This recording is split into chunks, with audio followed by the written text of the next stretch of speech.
Hello, and welcome to the Strategic Alignment Podcast. This program is all about providing leaders and managers with meaningful insights on how to optimize business results by aligning their people strategy to their business strategy.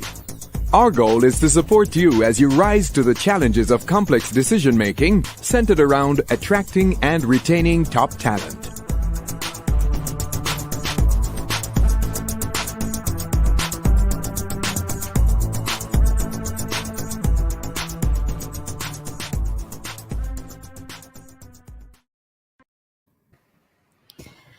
Good evening, and welcome to another episode of the Strategic Alignment Podcast. This evening, I am your host, sitting in for Jaymie Pottinger. As you can see, he's in the guest chair today. So excited to be back with you. It's been a minute since I've been on here. Clearly, life has been busy, but now the kids are out on break, and so I can definitely give more time to the Strategic Alignment Podcast. Welcome, Mr. Pottinger. It's so good to have you sitting in that seat this evening. Hey, babe, it's always a good feeling being in the seat. I'm happy to be here with you. And I think I have the best, I'm in the best seat. I'm the guest to the best host. So let's get the show on the road. That's good of you, Mr. Pottinger. And I hope our viewers are able to hear you because clearly you're struggling today with your voice, unfortunately. But nevertheless, we're here to talk about a very exciting subject because I'm so intrigued and I'm excited and so proud of you that you have been able to see it to fruition. Your first publication, your new book, The Face of Leadership. And that's what we're going to be talking about today. And we're very excited to have this conversation.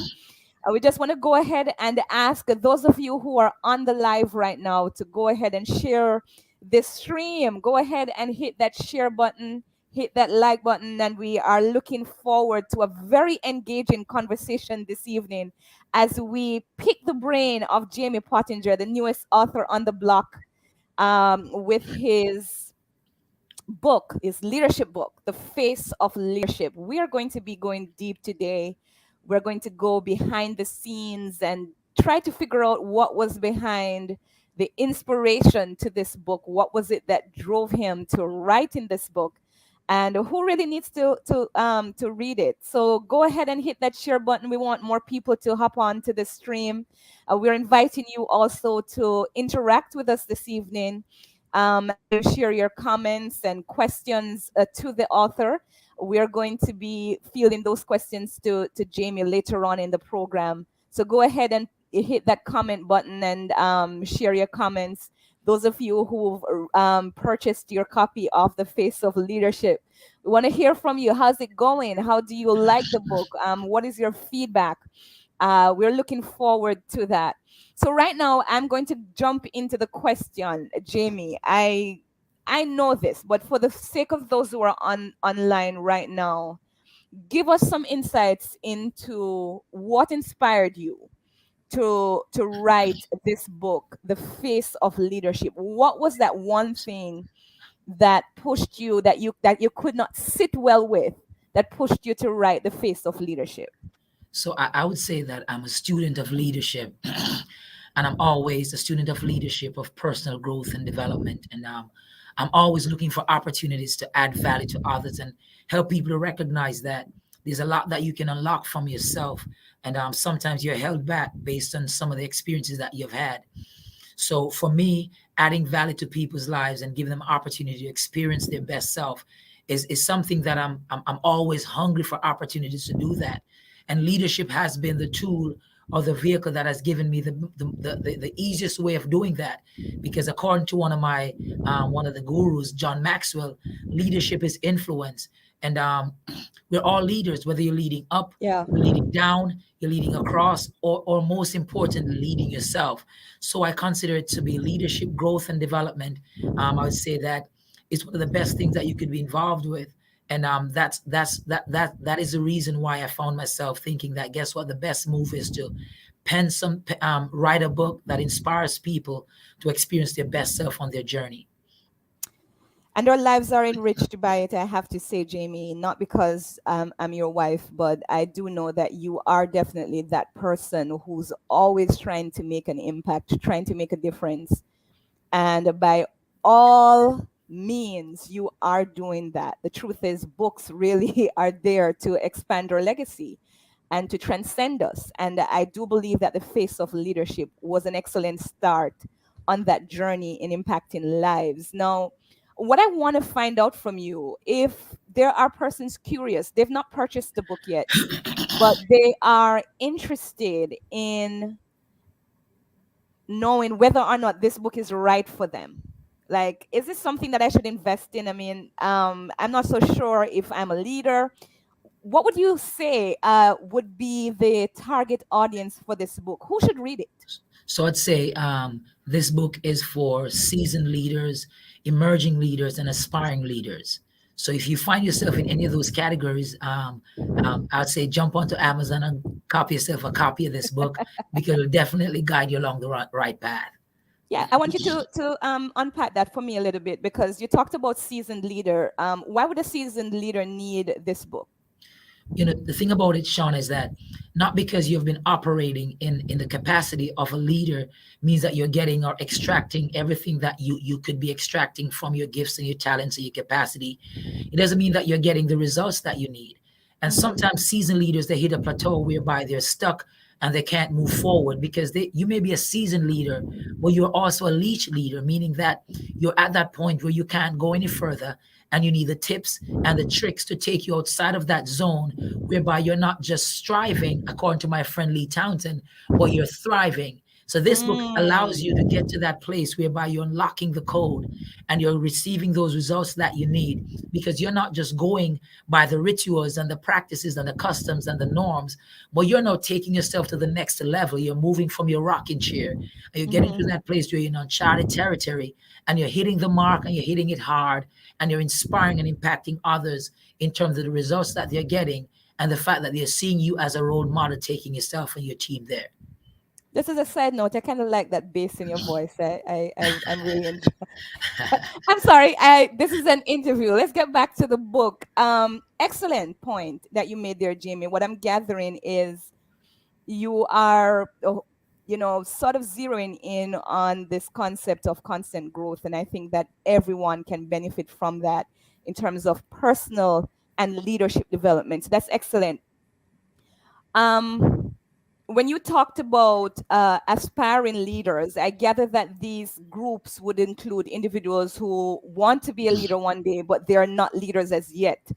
How does the face of leadership, based on what you've written, how will that be impactful on such a person? Can you give us some insights from the things you've come across as a student of leadership that would be helpful? And you have that in this book here, The Face of Leadership. Tell us a little bit more about that.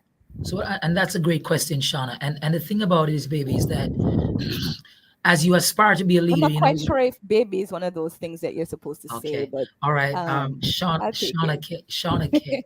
Um, what I'll say is that growing up or living in certain communities, you're led to think that leadership has a given face. You have to have a certain height. You have to be coming from a certain background. You have to be impacted by a certain group. You have to have certain results. You have to have a squeaky clean record, and you just have to have those, whether physical makeup or you have to have a track record that proves that you need to be a leader. And what happens is that you may have people who are aspiring leaders, they want to lead, but because they were told that leadership has a certain face, a certain look, certain experiences, Mm. they now believe that they should not aspire to lead a team. They should not aspire to get to a certain space in life.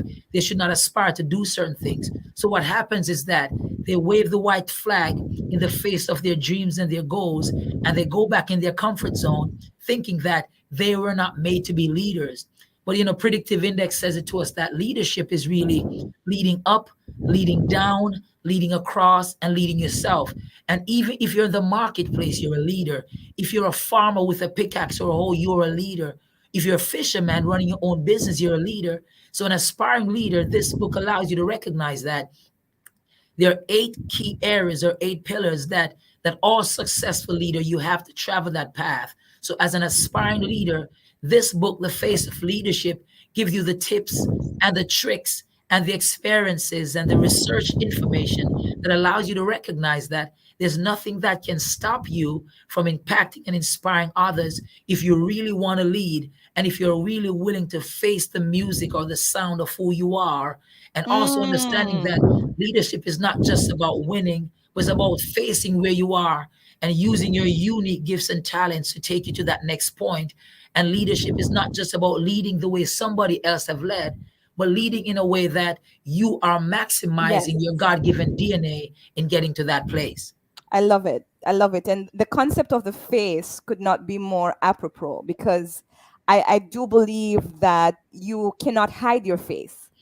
It's one of those things that's just unique. It's your unique imprint that people will remember you by. So when I hear the face of leadership, I'm hearing branding, I'm hearing a whole series of themes coming through.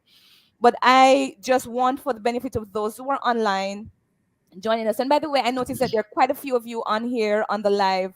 Please go ahead and just tell us where you're joining us from and just give us a shout out. We just want to see who's online right now so we can give you a shout out in the comment section. Go ahead and let us know who's there. But Jaymie, where did you come up with the concept of the face? I Amen. gather from what I've read that it is a framework. Why did you use the face? So the face, face is an acronym, and F stands for failure and foresight. A, awareness and agility. C, for clarity and confidence. E, for energy. And of course, no matter what you have to be able to pull the trigger. So the next E stands for execution. So that is the framework of successful leadership, framework for effective and successful leadership. So that's what the acronym is for when it comes on to the face of leadership. And if you embrace these 8 pillars when it comes on to leadership, then there's nothing that can stop you from maximizing your potential and driving in with your passion and your energy and fueling your way to success and securing the results that you need. Wow, I feel like this really should have been a two-volume series because when you talk about the face and you have two separate elements under each of those letters, that's a lot to unpack. I don't know if we'll be able to unpack it all in this episode. I would love for us though to concentrate for a little while on failure because we do notice, and you and I are in the same space right now as we attend to a lot of the needs that are going on right now. We're seeing clients who are struggling to deal with the great retention, the great resignation. We are seeing people struggling with, trying different things. A lot of people going into immersing themselves in the freelancing area.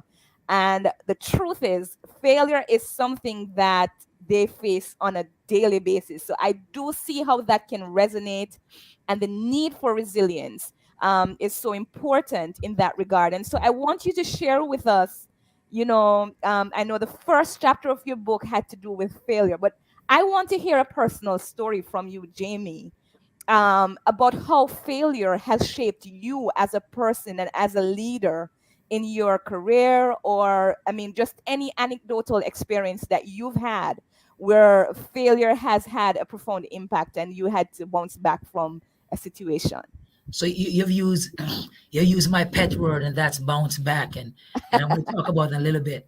But you know what? One of the stories that comes to mind, baby, is back when I coached soccer in Pennsylvania, and I remember we had a game or practice game, and the first game we had, I felt as if I had the best team, and I was ready. We had new kits. The guys had their Nike tops, and we had cleats, and everything was all popping, and my team went on. And within the first 5 minutes, we were down maybe like 3 goals to nothing. And by the end of the game, we were down by like 6 or 7. And if I could be honest, maybe it was more like 10 goals went past our keeper. And I think we only had maybe like one shot on the next goal. And I'm telling you that I was devastated. I couldn't sleep. I couldn't face my players because I felt as if I'd failed them. I had players who were saying to me that, Jaymie, I'm done. I'm quitting this team. I'm done with it because I didn't sign up for it. All these fancy footworks, everything is not working. And that night, as I sat in front of my couch and I was getting ready to drown all my sorrows through a Netflix movie or something, A mind said to me that, Jaymie, you got to go face your players and you have to accept the fact that you have failed. And I got up that night, maybe about 9 o'clock, and I pulled my players in and we had a conversation. And I said to them that, you know what? Quitters bounce, but winners bounce back. And that's where I stopped. And then I said to them that, guess what? Mm. I failed you as a coach because I promised you that we'll deliver victory, but we lost and we lost miserably. But I'm in it for the long haul. Are you in it with me? And my players said to me, and they came around and we hugged in that chapel at Pine Forge Academy. And they said, you know what, DJ Affection, we're going to do this. And my keeper, he quit on me. Another player said, guess what, we're in it. I think I And know that yeah, keeper. yeah, and we hugged, no name calling, but we hugged and we talked about it. And after that happened, the following day, my AD at that point came and said, guess what? How was that game? I said, it was rough. And all the players came out and we started practicing and we went back to the drawing board and we worked hard, we Mm. worked hard, we worked hard. And I would say that from that game onwards, we went through the entire season and we won every game. You know, we played back the very team that we lost to miserably. Wow. And when we played them back, we did not beat them, but we ended the game, I think, 2 goals to 1. Well, that was a marked improvement from being down maybe 8 or 9 goals to 0.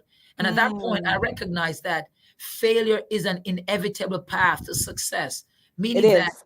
there's no winning without losing.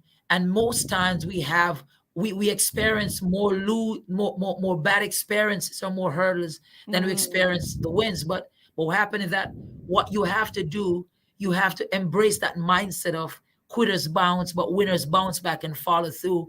Mean that you have to now go back and embrace the bounce back theory that I have in this book, The Face of Leadership, that talks about how do you deal with failure and how do you allow failure to drive your level of success, and how do you spend enough time with failure and recognize that not because you've failed doesn't mean that you're a failure, but it means that it's an opportunity for you to take stock of where you are, who you're with, your environment, and assess where you are and see what you need to do differently as you move forward. So we're coming up towards the end of this interview, and I really appreciate you sharing about how your personal experience has shaped the way you view failure. But there, if for those who are on here, and you can share just a quick nugget on, what are some of the, what would I say now? You having gone through it, and I know you came up with the bounce back theory as one of the response measures in dealing with failure. Can you just give us probably um, a little teaser into what the bounce back theory looks like? I know I have the book right here and I could just reel them off, but we want people to go buy the book, so we're not going to share everything. So share with us probably like the first 2 steps in resiliently bouncing back when you've come up on certain failures that are monumental to whether your career, your team, or even on a personal level. What are some of the things that we can do?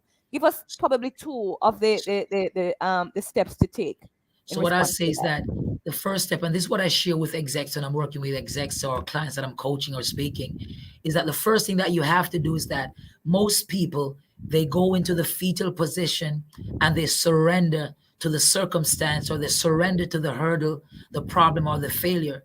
But the first step that you need to take is that you need to accept your failure. You need to accept that what you were trying to accomplish, you did not accomplish it in the time or the manner that you wanted to accomplish it. So you have to accept your failure. And the second thing is that you have to assess the failure. So when I say assess the failure, meaning that I'm not saying that you should take the failure into your bosom. But what I'm saying is that you need to spend time like a surgeon and dissect the failure to see what's wrong. Because sometimes you may think that the problem is with you, but the problem may be with your environment. The problem may be with your planning. The problem may be with the timing. The problem may be with the fact that you don't have certain skills. And there may not be any problem with your purpose. But what happens to us is that when we fail to accept that we have failed, when we fail to assess the failure, what end up happening that we end up ditching our purpose when really and truly we should be ditching our planning, or we should be ditching our community, or we should be ditching our practices or the way that we're approaching it, or ditching the timing. So I'll say to everybody, first, accept that you have had a failed experience. And then the next thing is assess the failure, because in assessing your failure, you'll extract the information that you need to design the right plan in terms of moving forward. You know, if you think about the great inventors that you have in this world, if you think about people like Abraham Lincoln, who suffered career deflating experiences, you recognize that, unlike what we do, he took the time to assess what he did Mm. wrong, and he did not turn his back on his purpose, but he allowed Mm. his failing moments to drive his path or his journey to success. Because Yeah. remember this, success and transformation is not a fling like experience, it's a journey thing. Mm. It's not a corner store experience, it's a path.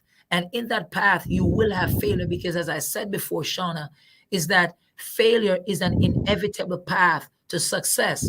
But quitters bounce, but winners bounce back and follow through. So if you embrace those two principles or those two concepts in the bounce back theory, and there are three more. When you purchase the book on Amazon, you could get the others. But I'm saying if you embrace them, I guarantee you that the way that you view failure will be different, whether it's in your relationship, whether you're coaching a team, whether you're an exec, whether you're in management level, or you're just trying to emerge as a leader, or you're going through some tough times. I guarantee you that if you embrace the bounce back theory, you will see greater results, and you will never ever view yourself as a failure, where you may say that I've had failed experiences. You know what, Jamie? I just realized something. There's a technical glitch where I'm not able to see all the comments coming through here on StreamYard. So I'm just going to go ahead and, sort of highlight some of our listeners. I see that Cheryl Reeves from Coatesville is here. Hey, what's up, Jacqueline Sharon? Haldane.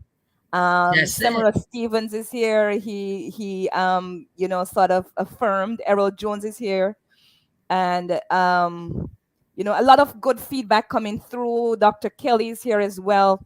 Can't wait for you to go on your book tour. I want you to sort of share and just drop a little plug here about your virtual book launch that will be coming up on July 14th.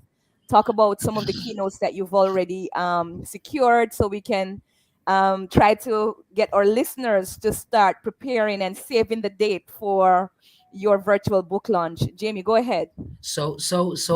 Before I even plug, I'll say that go ahead on Amazon and grab yourself a copy Oh and leave yeah, a comment and read, because do that.